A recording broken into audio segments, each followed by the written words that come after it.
नागपूर जबलपूर राष्ट्रीय महामार्ग क्रमांक 44 वर देवलापार जवळील कट्टा गावाजवळ दुपारच्या सुमारास एक भीषण अपघात घडलाय. या अपघातात दुचाकीस्वार रामसिंग विश्वकर्मा वय 29 वर्ष यांचा जागीच मृत्यू झाला आहे.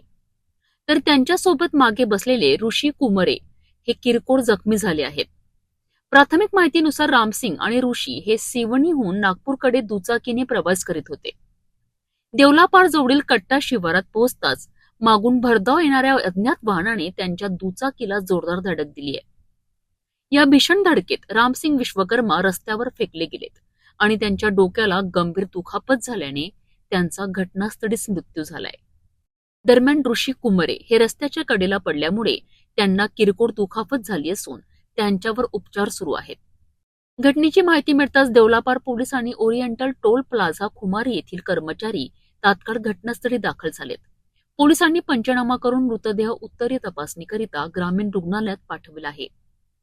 अपघातानंतर अज्ञात वाहक चालक घटनास्थळावरून फरार झाला असून त्याचा शोध घेण्याकरिता पोलिसांनी शोध मोहीम सुरू केली आहे.